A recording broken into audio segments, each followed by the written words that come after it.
Hola mi gente, your boy Skyy John here today with the great Bruce King. He's smiling, okay? Bruce, tell us who you are and what it is that you do. Well, I'm a human being. Uh-huh. I've been on this planet for almost more than 60 years now. Really? And I design buildings. You have a young haircut. I don't know why. Dude, I'm Medicare. Okay, so you design buildings. I'm a structural engineer by training, but I started messing around in green building 30 years ago as it was getting started, and I've written books on alternative buildings, straw bale buildings, and earthen buildings. And I ended up doing a lot of aid work in various parts of the world. But lately, the whole conversation is about the climate and how buildings are part of the problem and can be part of the solution. And that's really my thing now, is how buildings can be part of the solution to climate change, even as we house the several billion people who are going to be showing up on the planet in the near future. Right, and the population's expanding, especially in a lot of the developing world, right? Yes. So how do we house these people in a sustainable way? Well, it's not going to be easy, but there are ways. We have the technology. It's more a matter of just everybody being aware and politicians being aware of how we can change the way we go about things. Right now, the way we build everything, the way we feed ourselves, we're sitting in a building right now, 200 feet above the ground. I know what's holding us up. You don't. We just trust the guy who designed it to do it right. But okay, now you scare me because there are earthquakes in this city. So what the hell is holding us up? Oh, that's a long conversation. But it's basically a lot of concrete and rebar. It's actually it ties in. It's not just a joke. We do everything with materials that we use fossil fuels to make. We burn rocks to make cement, and we melt rocks to make steel, and that's how we make a building like we're in right now. And that's why we feel safe above the ground. Even if the ground shakes, we're okay. But we can't keep doing that. We can't keep burning fossil fuels. We got to find ways to do this without that. And we are finding those ways. You can do stuff with wood now that we could never do before. We can turn straw from the farmers into building products and insulation. We can make stuff with clay, with earth. Historic earthen building that everybody thinks is just mud huts now and it's for poor people and is like coming back. We're realizing, we can do all sorts of stuff with just that without burning any rocks, without burning any oil. So that's the message I'm trying to get out there. We can feed the people in the developing world, like places like Sao Paulo and Cairo, where I've been recently, and it's jaw-dropping. In Sao Paulo? Yeah. Oh, and all over China, all over the world. We're building the equivalent of another New York City every month on Earth right now. But it's not happening here in North America, so a lot of people listening to this might not get it. But if you travel in Africa, especially East Asia or India, you see it happening. In a building like we're in right now, they put one up every week. Don't even think about it. We can do that without putting all the emissions in the air. We can house everybody. We can take care of everybody. Right now, we're doing it pretty badly. So I'm trying to get the message out to everybody. Okay, but what kind of techniques are you using in terms of these eco-friendly buildings right now?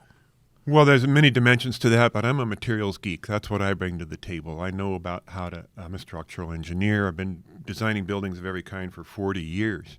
And what all engineers are trained to do is do things out of steel and concrete, sometimes with wood, sometimes with bricks. And that's all you learn in engineering school. They don't learn anything about the historic building methods of the Bahamas or of Egypt or of Brazil. And there are ones. And some of them are pretty funky and not worth keeping. And some of them are very clever and very smart ways to use with what's around you to work with the climate and weather that you've got. So I'm working with a lot of people all over the world to recover the cool technologies, the knowledge that we've had up before the Industrial Revolution, and bring it forward into buildings that are even better than anything we know. Okay, going back, you said going back to old technology, right? I'm just curious, not trying to take you off topic, but the pyramids, how was that done? Because that's a big mystery as well, or that's been solved? Both. It's both a mystery and been solved. As it happens, I was in the Great Pyramid. I mean, literally in it last April. Okay. A year ago. And it's awesome. The Egyptians were way ahead of everybody. When they built those pyramids 4,500 years ago, the rest of the world barely had writing yet. And we started to figure out the technology. It basically involved having a whole bunch of slaves and hauling rocks down the river on the Nile and floating them on there and then rolling them in on logs and that sort of thing. But the Egyptians were basically technologically really advanced over everybody else, and we've more or less figured out how they did that. And there are things about how they did that that we can learn from. Why do you think it stopped there? Why didn't you kind of see that, continue like progression? Yeah. History doesn't go in a linear way at all, at all. When, just for example, there was a big volcano blew up in the Mediterranean 3,500 years ago. Thera, the island of Thera. It's a tourist destination now. It's a big empty volcano full of ocean. And when that happened, it destroyed the dominant civilization in the Mediterranean, the Minoans. They had a navy that commanded the world. They had women captains of naval vessels. They had streetlights. They had plumbing. They had all sorts of stuff in 1700 BC. If that volcano hadn't blown up and blown them off, literally blown them off the map, we would have had TV by the time of Christ. Wow. Think about that one. Yeah, Jesus giving a live speech.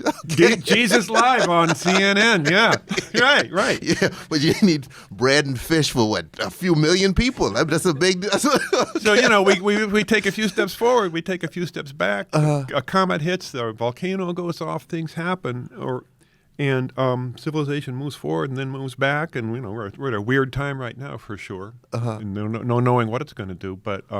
So it doesn't move in a linear progression. So there's all sorts of technologies hidden back in history with what I do that we're sort of uncovering now and then bringing them forward with modern technology to do some pretty cool stuff. Let me ask you again about something kind of ancient. Stonehenge. Have you guys figured out how they did that? Yes, that was done with magic. Okay. Druids. Okay. I can't say anything more. I'm sworn. Okay. Because it's such a big puzzle to me. How did got that stacked on top? Well, okay, got to figure that out. So going back to eco-friendly building, how long before you see homes like this in a place like the Hollywood Hills, where everyone has these nice flashy homes with the infinity pool? How could you still have a house that looks sleek and super expensive, but still be very eco-friendly? Oh, yeah. It's happening. I was hearing at the conference yesterday. One of the cool new technologies is Hempcrete. Okay. Which is you take the hemp plant, which is just like marijuana plant, only it doesn't have psychoactive properties, but it's a really amazing plant. And you grow hemp. It grows like a weed. It is a weed. And you can make clothing. You can make oils. You can make food. You could make all sorts of stuff with hemp. When everybody takes off the hemp plant, everything they want, what's left is just these stringy little herds, the stalk of the plant in the middle. That stuff you can build with. You chop it all up and you mix it with lime or cement, and you get this insulating material that's really durable. It won't burn. The bugs won't eat it. It can hold up the roof. And people are starting to build with it. They're way ahead of us in the UK and Europe, but it's starting to arrive here in America. And I was just hearing yesterday about a celebrity I won't name building a hempcrete house in the Hollywood Hills. What kind of costs are you looking at, though? Would it be cheaper than concrete, or it's more expensive right now? Right now, things like that are going to be more expensive because they're just getting started, and you have to get up to scale and all that before you can really compete. But sometimes things are not more expensive. Concrete is like the big. It's kind of like the big gorilla in my world. 8% of global greenhouse gas emissions are just for concrete. Mm-hmm. And yet we already know ways to make concrete without that kind of a carbon impact, without affecting the climate. And up where I live in Marin County, we just passed a low-carbon concrete building code. It's the first one in the world. Nobody's ever tried to address climate through building codes. Okay. And that kind of concrete is not unusual. It's been around for a long time. We built the new Bay Bridge in San Francisco using low-carbon concrete, not for the climate, but because it's better concrete. Resists the salt water and all of that.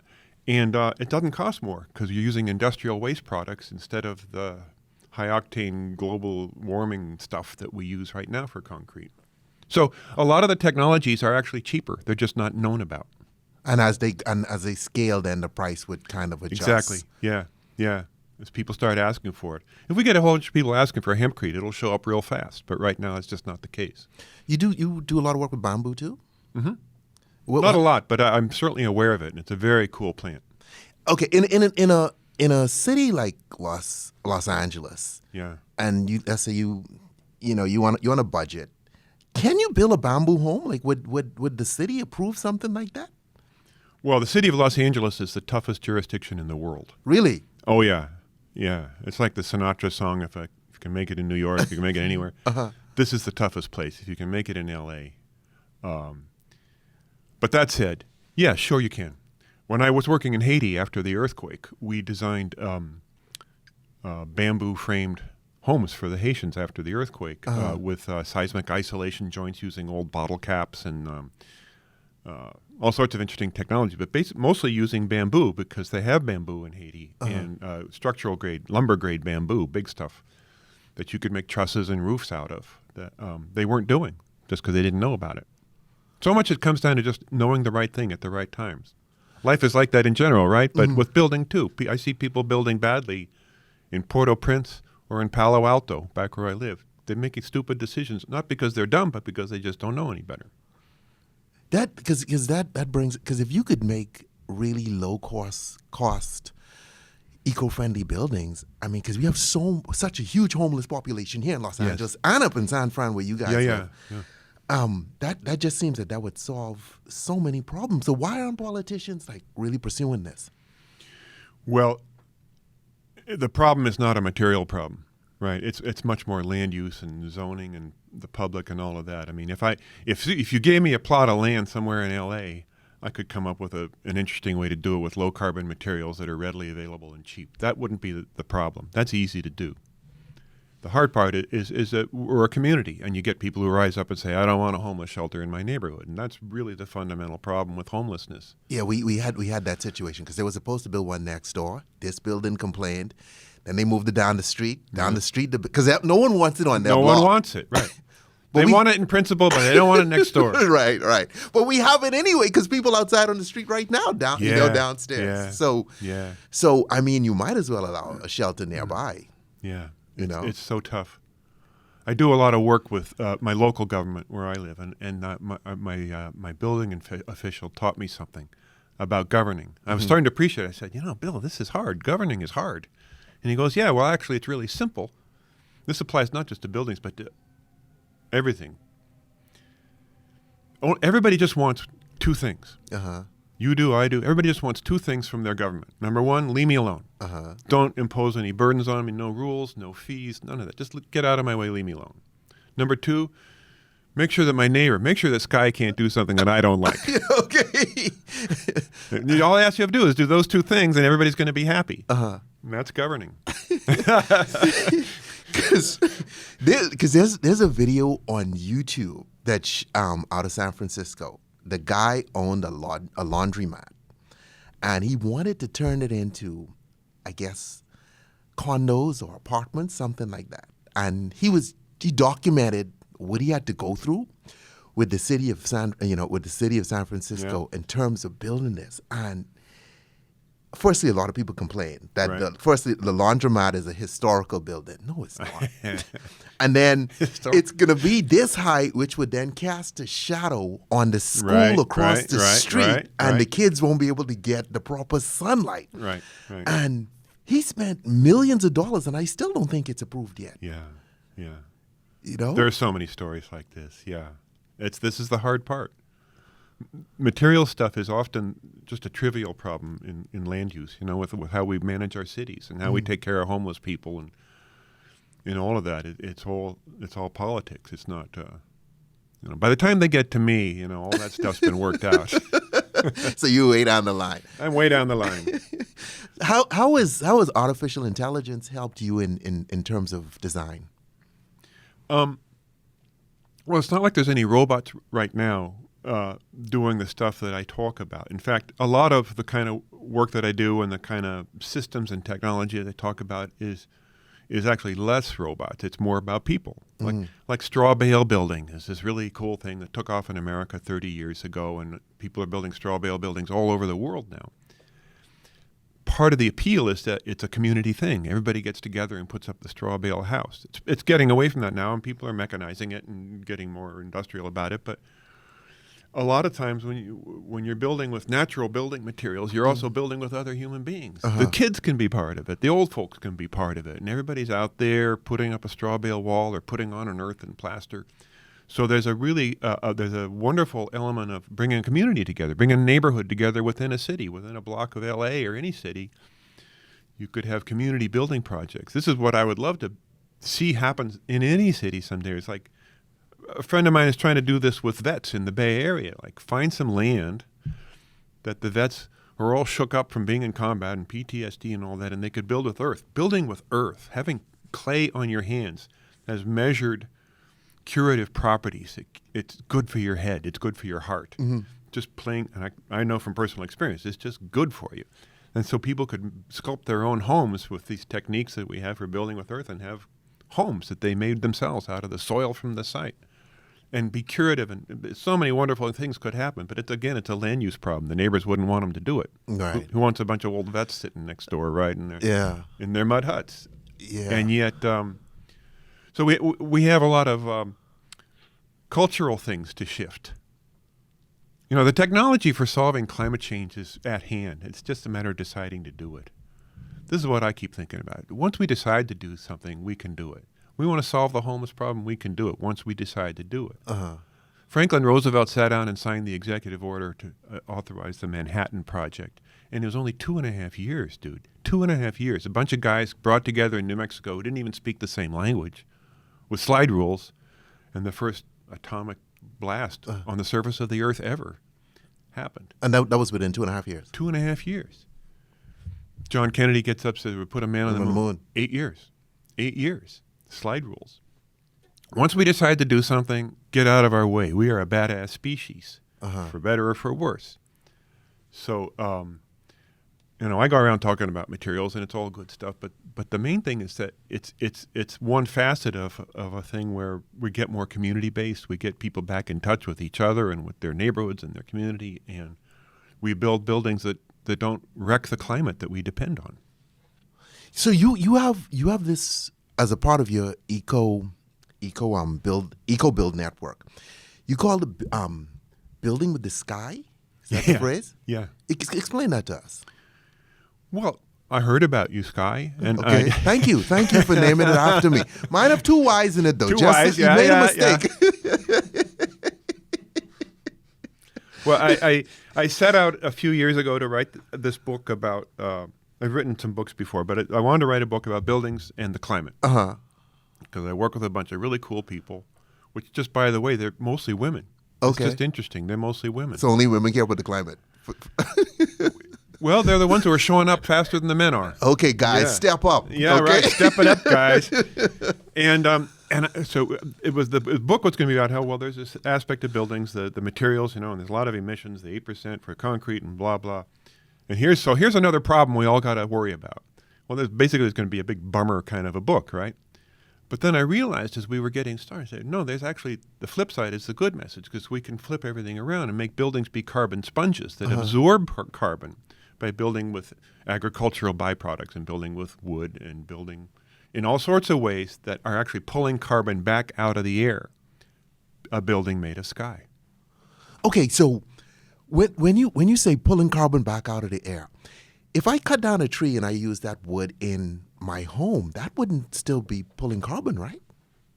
It wouldn't continue to pull carbon. It's not like it's actively pulling carbon while it's sitting there as a building. I mean by that we make our materials out of the carbon that in one way or another was drawn out of the air. Okay. Chiefly with plants. I mean, they're really good at that. They take carbon out of the air and carbon dioxide and turn it into carbon.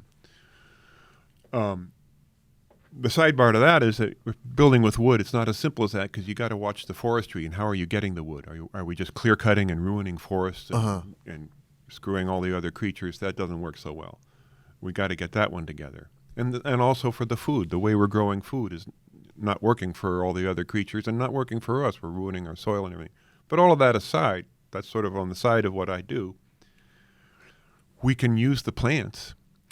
There's a guy, Michael Pollan, who wrote these books about eating, right? And Omnivore's Dilemma and all that. And he boiled it all down to the 3 rules of eating, which are eat food, but not too much, and mostly plants. And those are his rules. A smart way to eat for your own body and health and for the planet. So we have the same one for buildings. Built shelter, but not too big, and mostly with plants. Not too big. Okay. Hey, that's a problem here in L.A. That's a big sell in L.A., huh? Yeah. Because you need the 20 bedrooms. Once you get to a certain status in Hollywood, you have to have that 20. Yeah, I know. Even though it's only you and your wife. Okay. I worked on a I suppose it was a $40 million house up in the hills in the wine country, and it had a view of the whole Bay Area. It was a spectacular site. And this house was spectacular, and it was huge, and it was... But I'm talking to the guy, and he pointed to this little shack that was sort of out on the tip of the land. And it was really just a shack. It was built on shipping pallets and straw bales on shipping pallets and some earth plaster. And he said, my wife built that for her writing studio. Now she just lives out there because she just loves it. This house is big and empty. Do you think the government should step in and stop us from building these gigantic homes for only? I realize that's kind of stepping on your on someone's rights, but if you know that a guy is only one or two people, should you really be building this 50-room house? Do you have children? No, not yet. It usually doesn't work to just say, no, you can't do that anymore, right? Yeah. It doesn't work so well with human beings. We don't like to be told that. They get a reaction that's going to squirt around the side or something weird. So you can't really do that. What you have to do is give them a better option, give them a more attractive option. And more specifically, like a carbon tax takes care of that. If you put a price on carbon, then you say, fine, you want your 50-room mansion that you're not even going to use. You're going to pay a carbon tax, a pretty heavy one. You're rich enough, you can afford it, great, you can do that.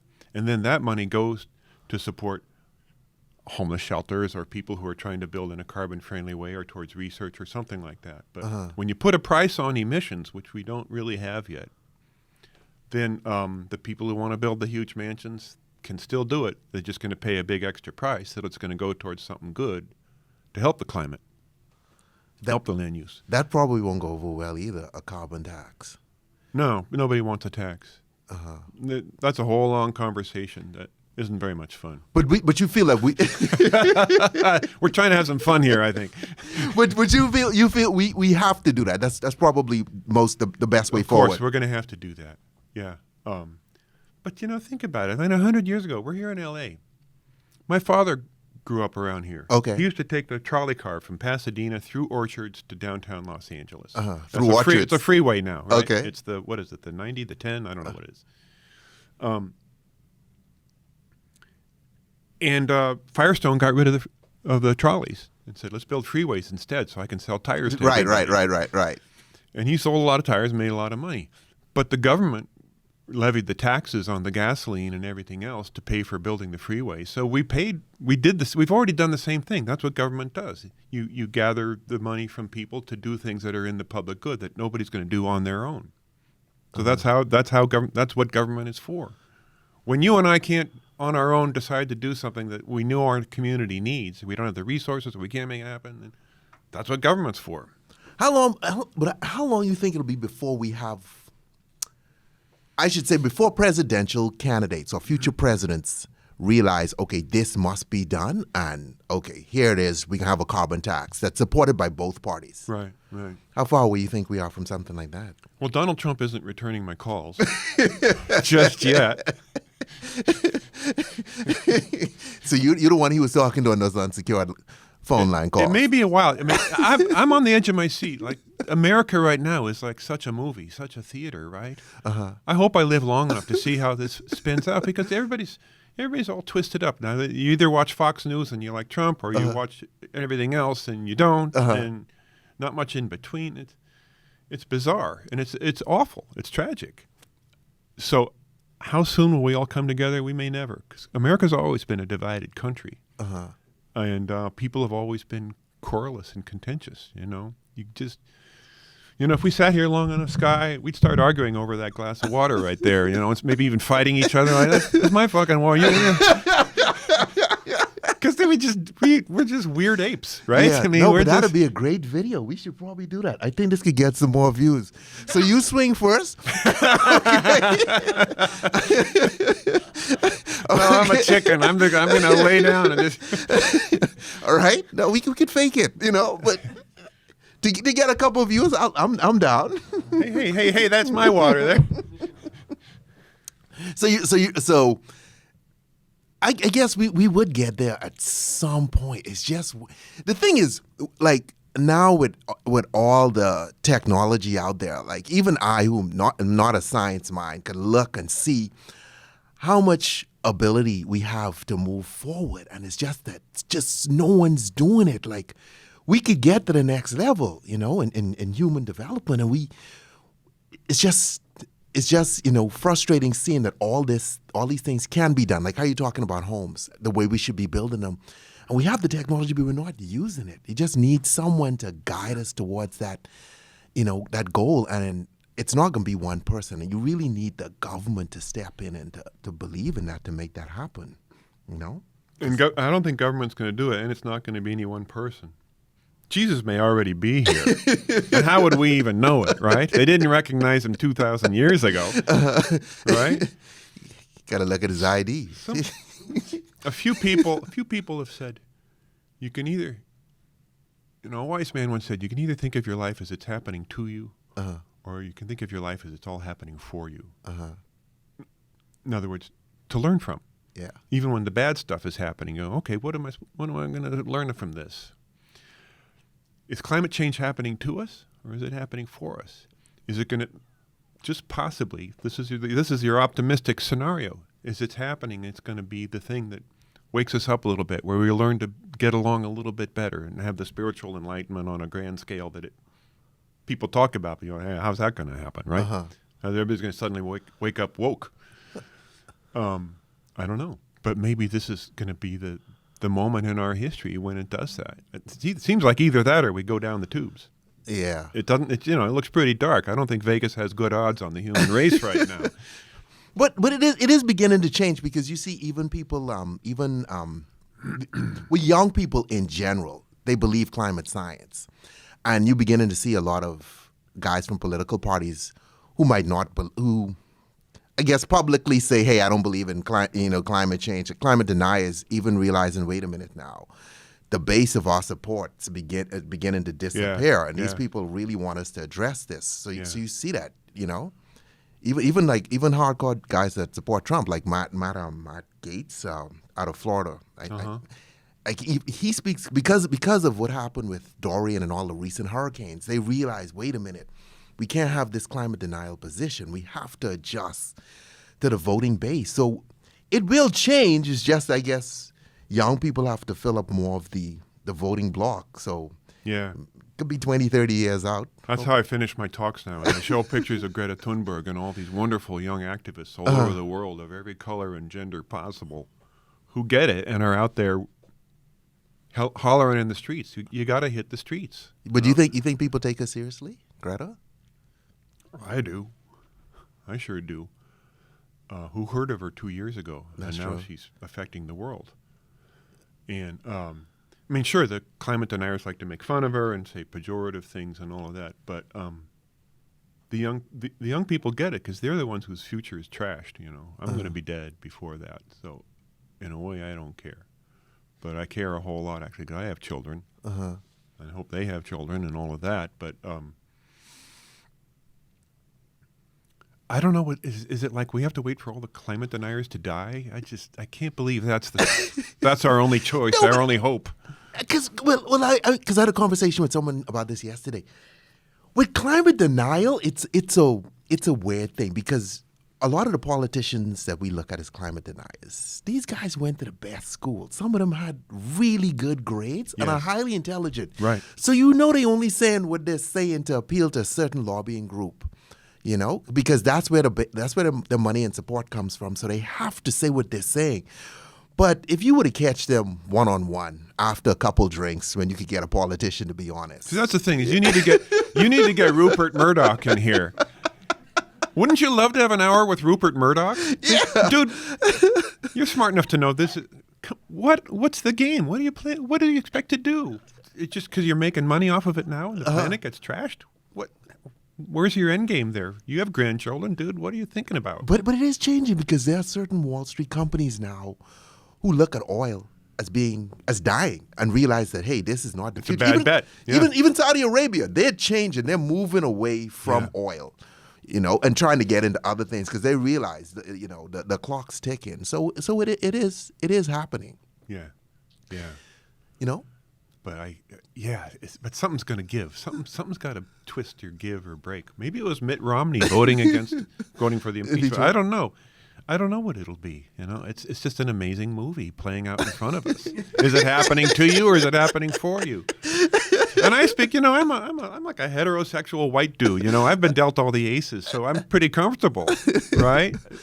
So I don't want to be cavalier about it. Out there trying to help, doing what I can. But let me ask you a question about what you just said, heterosexual white guy, right? Like the whole white privilege argument. You don't think that makes a lot of white men upset? Yeah, it obviously does. Yeah, but I mean, is it fair to paint all white men with a broad brush like that? Because you could be white as snow, depending on where you're from. You still struggling in a lot of areas. Right. Yeah, you go to those unemployed coal miners in West Virginia and talk about white privilege, you're going to get your ass shot. Right. Yeah. So I mean, I get it, and it is true, in a lot of situations. But saying that to certain groups is like, dude, I'm out here struggling, and you trying to paint me as being the privileged one. For sure.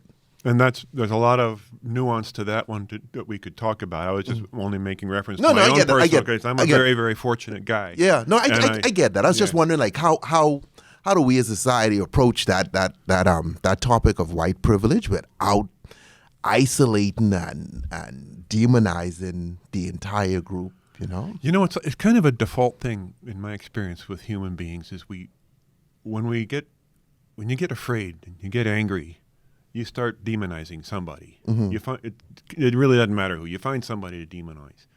And I see it happening with all my lefty friends in the Bay Area, and so when somebody's ragging around on Facebook about how horrible Republicans are, I just turn it off. I don't want to hear it. What was that old line from John Lennon's from Revolution? If you hang in with people with minds that hate, all I can tell you is, brother, you have to wait. And it's not just new age woo-woo stuff, we should all love each other and kumbaya. It's just the truth. If you're holding hate and you're putting somebody down, and I'm feeling snotty about the guy in West Virginia because he's got white privilege and you ought to. No, I don't know. I don't know what anybody's situation. I don't know what your life is like. I don't know what anybody's life is like. I'm here with my wife for 30 years. I don't know what her life is like, and she doesn't know what mine is. We can't really know each other. And then you get kind of humble. You go, I just don't know. You can pay for that in the car ride home. Yeah. What you mean you don't know me after 30 years? Yeah. Okay. But you know what I mean. Yeah. And then you go, okay, I don't know. And it's wonderful. Then you can relax. And you can't judge anybody. You just don't even, you're just like, okay. And then you can start to take a new perspective on everything. I keep thinking I want to just drive across the country and go hang out with these people who are supposedly my antagonists, my adversaries, the bad guys. And they think I'm the bad guy because I'm the liberal, rich, white guy on the West Coast. I don't know. Human beings are just human beings. And we have 99% of everything in common and just like a few things that make us different. Yeah. And we highlight those differences. But how do we hold that mindset, right? Because it's just so easy to just get angry and judge people, and we want to have villains that we can blame things on. It would be cool if the government had a program wherein kids from Los Angeles can go visit with kids in Alabama, and then kids in Alabama go hang out in New York, and New York go hang out in Montana, and really see each other's situation, because it'll bring us closer together as a society in general, understanding. The differences that we don't have that much. We're not that far apart. Just minor differences. I think it really, because you see that a lot when you travel. Like when you go to a new community and you realize they have the same cares and concerns that Americans have. They want. Yeah. I was thinking the same. I was in the airport coming here. We were sitting there waiting for our flight, and this old guy comes walking by. Big old white dude with faded blue jeans and a plaid shirt, and just like he just came off the ranch where he's been working for 300 years, and with a baseball cap, and he's just kind of looking around. And then a moment later comes this really hip uptown black couple, beautiful, young, and just like dressed and poof. I said, what if you just made a movie? You just took characters like that with their stereotypical appearance and just put them in each other's shoes, right? Yeah. Yeah, they what was that show called? Wife Swap? Yeah. That was not the best example. You don't want to trade off your wife, although you might be in trouble when you leave here anyway. So yeah, I'm already in trouble. So you were driving one day and you saw a Tesla that had a license plate that said zero carb. Right. And tell us about that. Well, that's how I started my book. I guess you read that little bit. And, I pulled up behind a Tesla. I think zero carb. I don't know. They all say that now, or it was around the whatever, but around the license plate, something like that. Because I've seen a bunch of them since. Okay, that's cool. Zero carb. The guy who drove it, or Tesla, wants everybody to think we're not emitting anything to the climate. We're good guys. We're not doing anything bad here. And I didn't quite use this language in the book, but it was bullshit. Because the Tesla didn't just appear in the world out of thin air. It was made by a bunch of materials that were basically if you go back far enough, they were scraped out of the ground somewhere and then boiled or munched around or bathed in acid or done all sorts of things to end up with the plastics and the foam rubber and the steel and the glass that you end up with a Tesla. Or for that matter, this table or this microphone or my clothes. So there's a background, there's a supply chain, and there's all sorts of emissions and weird chemicals involved in all of that, including a Tesla. It has a huge footprint, which I think they're aware of that at Tesla, and they're probably trying to work on it. I hope so. But everything has a cost. Everything appears in this world at a cost somewhere. And what we're trying to do is simplify that cost or lessen that cost. That's what natural building, as we call it, is for. You don't boil it, you don't bake it, you don't burn fossil fuels, you don't move it very far. You use what you've got in what's around you. It's the best way to eat, it's the best way to build, best way for everything. So my objection in saying that was that let's not be disingenuous. Let's not bullshit people. Say, oh, the Tesla is the solution to everything. No, we still got a lot of work to do. It's a good start. Electric cars are great. We have to electrify everything for sure. But I was calling them on their... Do you have a Tesla, by the way? Funny you should ask. I was all set to buy one right up until the new year. Okay. An $1,800 tax credit ran out on December 31st.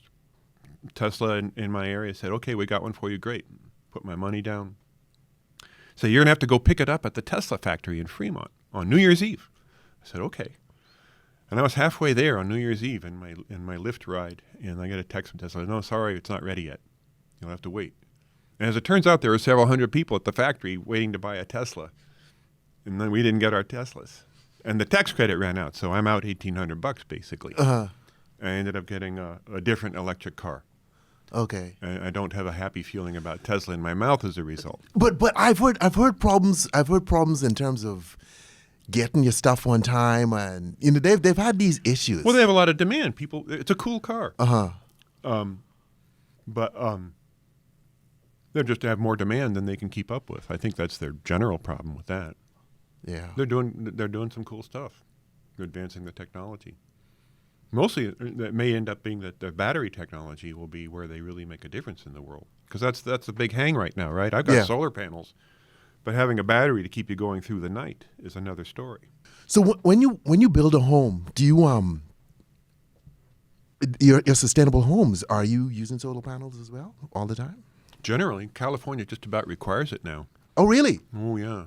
I don't remember. I ought to be up to speed, but does anybody know? Sarah, do you know? I don't think we require it yet. It's not required, but... it's encouraged. Certainly it's encouraged. And it's the future. People are going to be doing that. There are states, the red states, that discourage solar panels, make it hard, penalize you for putting up solar panels because you're taking money away from the utility or some nonsense like that. Really? Oh, yeah. There's states that penalize you for using solar panels? That is the dumbest where thing did I I've read? heard. Where did I read about that? I shouldn't say anything because I don't have the details, but Okay, it was something really stupid. Okay. Everything is going to be localized. Energy production is going to be local. You're not going to be buying it off from some big company a million miles away, owned by investors who are in New York or London. You're going to have something called a microgrid. It'll be locally, and it'll be solar and wind. With batteries, the future of energy is it's changing a lot, and it's going to be more localized. Food production is going to be more localized, and home production is going to be more localized. Yeah, because with food production, I know they call it vertical farming, where they grow stuff in these warehouses. So like you could grow food downtown in LA. a city. Yeah, in the city, like right next door to the market. Yeah. Yeah, and there are technological problems with that, but they're not difficult ones. Yeah, I mean I know they use a lot of energy right now, but in time, they feel that they'll be able to work stuff out. Right, we'll get really efficient with the energy and the water required. And just imagine like walking around any downtown, and all the facades are green, and there's food growing on them, and they're just green. Number one, the temperature around you is going to be 15 degrees cooler on a summer day, just because it's green. They're absorbing the energy. Why don't we see that right now with the building code, wherein if you build something new, you have to have some plants involved? That'd be tough. We can encourage that, and I think we're starting to see regulations that encourage that. But to make somebody do any particular thing is really, certainly in America anyway, nobody wants to be told what to do. But we're starting to craft regulations. A lot of people at this AIA conference yesterday downtown, people from the Department of Water and Power and Transportation, Metro, were talking about how they see the future and how we're going to get around, and how we're going to house ourselves, and what a downtown's going to look like, what a neighborhood's going to look like. What is downtown going to look like? My own personal thing on that is that tall buildings suck, in a word. You think so? Yeah, I know so. But we have to go up with all the people in LA. No, we don't. You don't think so? No. We do have to urbanize. People are moving to cities, and that's a good thing, because when you live in a city, you have a smaller ecological footprint than you do living out in the country.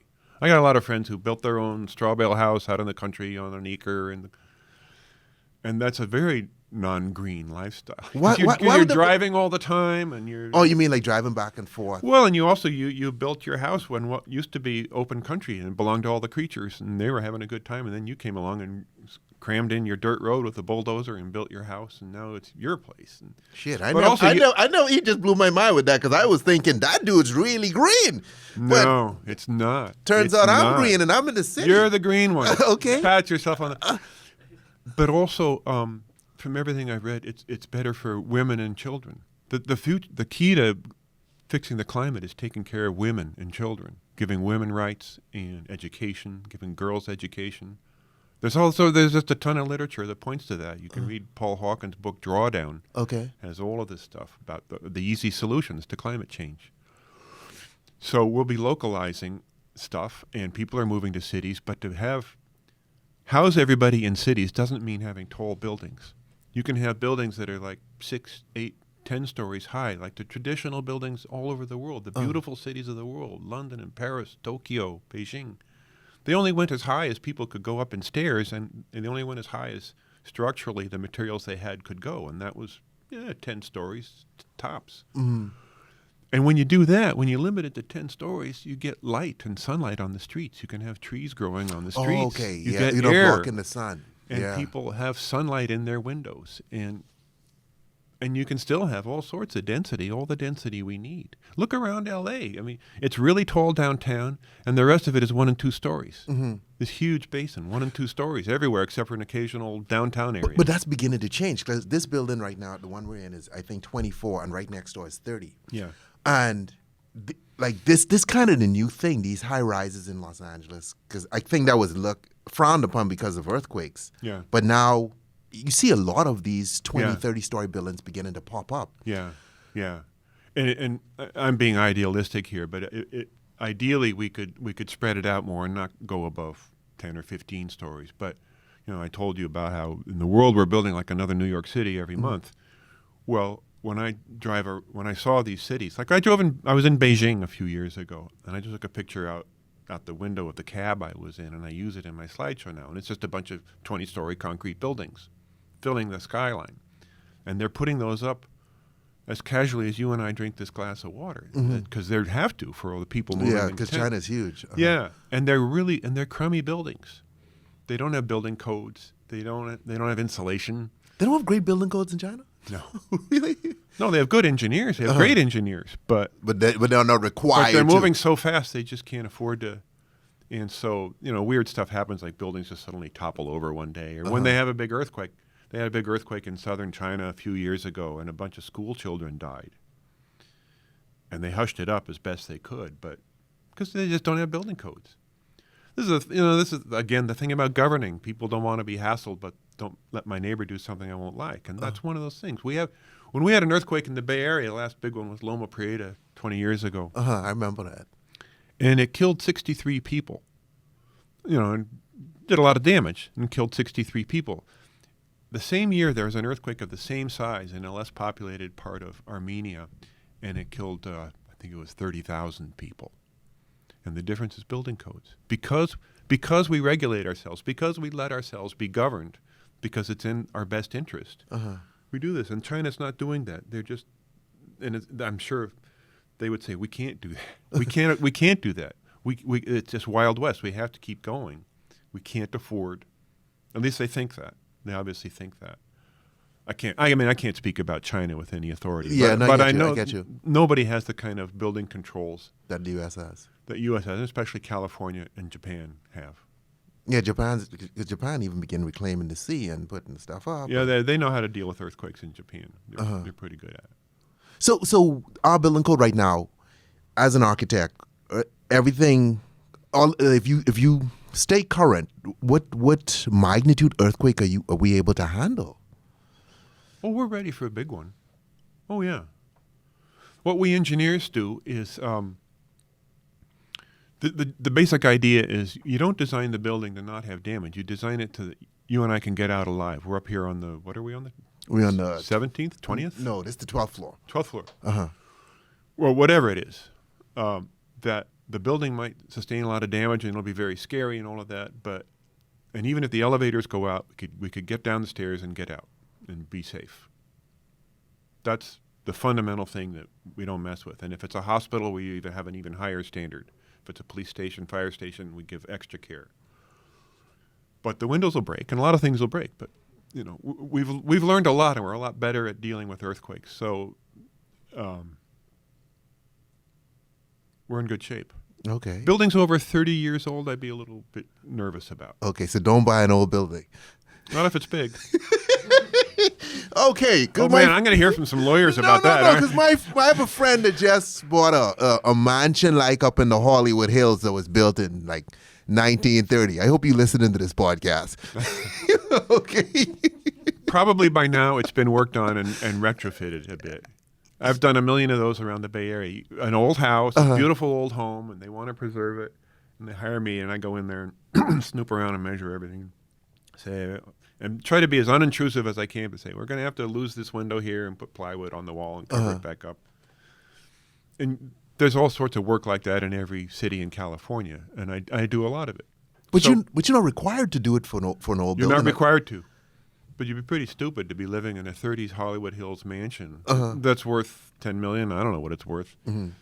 I think his was like $4. And just be exposed to the earthquake in one 10-minute period. Your whole thing is trash. Okay. Well, my home needs to have been built in 2020. Okay. I can't go back. So let me ask you. You told us the story about this huge mansion that you built out in. I forgot what you said it was, and the wife lived in a little. Yeah. You encounter a lot of stories like that? I do. Yeah, people build these big homes because the social, you're in Hollywood, you're in Beverly Hills, that's what you got to have. I don't know. I'm sure glad. I don't want to be part of that world. If I had all the money in the world, I wouldn't do that. But there they are. I can't judge somebody else's situation. What do I know what it's like to be Brad Pitt or something like that, right? So let me tell you this story. So I used to date a girl who did design. She worked at a boutique design firm here in Los Angeles.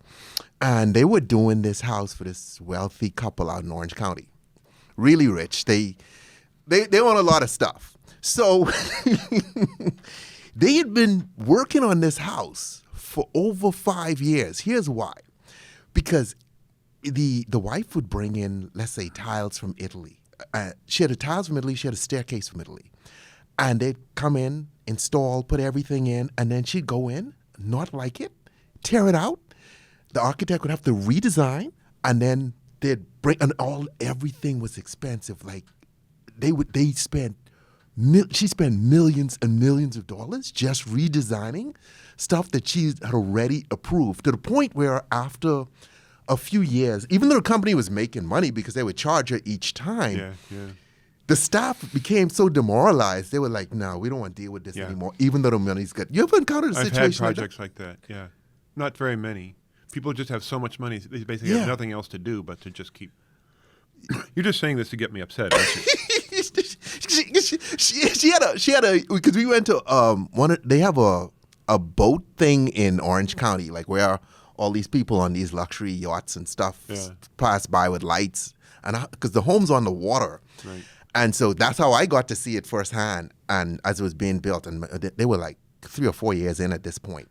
And I looked inside, and everything was ultra expensive, and literally like a month later, ripped out again and start over. That's a bit extreme, but I've seen projects like that, and people who just have too much money and don't know what to do. I was going to say I can't judge, but actually I can. I can judge. That's bad. Please That's judge. Bad. Please judge. It was easy. Oh, it was so easy. I'm going to try judging again sometime. It's just this staircase was handmade, handcrafted, Ouch. you know, from Italy, and they took it out. It wasn't like my kind of staircase. I didn't like particularly like the design, but just the fact that it was handmade from Italy, you know, that's the first thing. If it was my home, someone walked in, "Hey, that staircase handcrafted in Italy," and she just tore it out. I was like, wow, they spent so much money. And it's also interesting that in the few cases I've had, not quite as extreme, but like that, that if it goes on too long, the contractor leaves. Even though he's being paid, she says, "I'll just pay you. I'll pay you for everything. Pay you to take it out, take you to put it in, take you to take it out, pay you to take it." Eventually, the carpenters, they don't want to be there anymore because they have some pride in their work. They worked hard to make a beautiful thing, and then somebody says it has no value. How would you feel, right? Yeah. And they leave. They won't keep working on it, so they have to find somebody else. And they do. They went through a couple different builders. I mean, everyone was changing because this was high turnover. Yeah. And she would show up at the property sometimes and just go off on everyone. That's another thing. They had to deal with her shouting at them a lot, you know. And everyone took it because, again, she would pay on time. The checks never bounced. Yeah. The money was always on time, and they did it for a few years. It just became a problem. Yeah.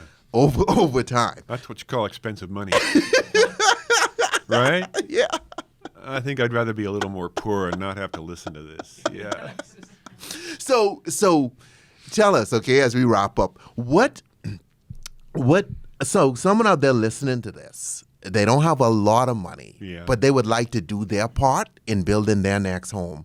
Like, what can they do just, you know, to build something that's eco-friendly, but it's not going to break the bank? How do you go about finding an architect to design something and contractors to execute that? Oh boy, I wasn't ready for that one, but because that's hard. It's one of those things where if you start Googling around, I want to find a green architect in the LA basin to help me remodel my house. Well, you're going to find all sorts of stuff, and you're going to have no idea what is what. That said, if they have, there are some basic standards like the U.S. Green Building Council is the biggest organization. Okay. And if they're certified, LEED certified with them, that's a start.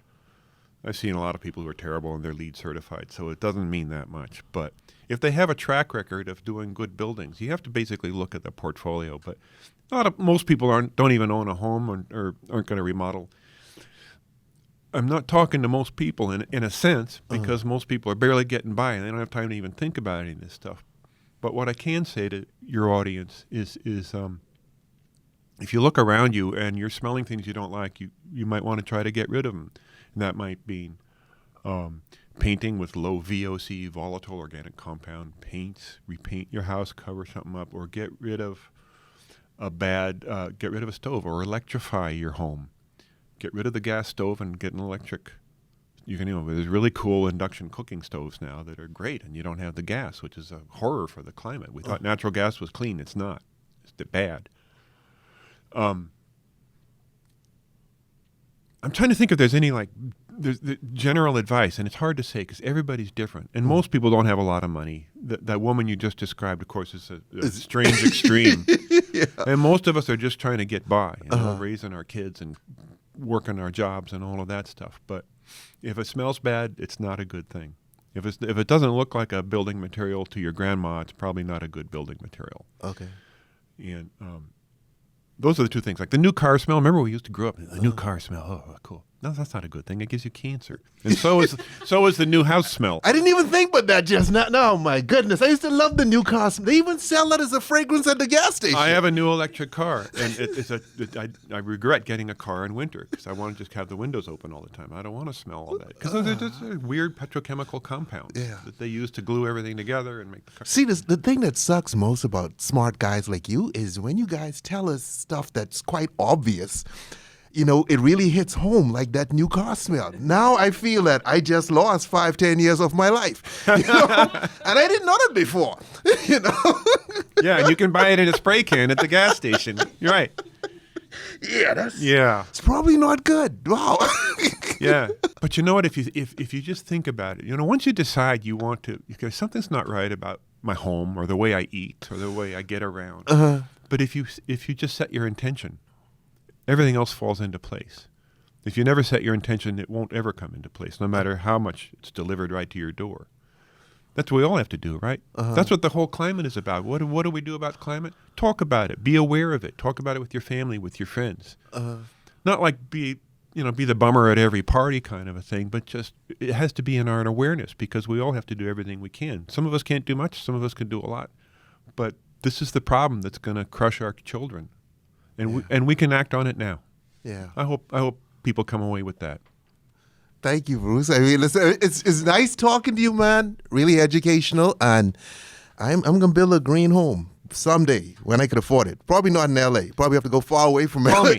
Right? Anyway, and let me know when you get Rupert Murdoch on the show. Okay, all right. Adios, mi gente. Nos vemos. You guys go check out Bruce. All right. Thank you so much. Thank you.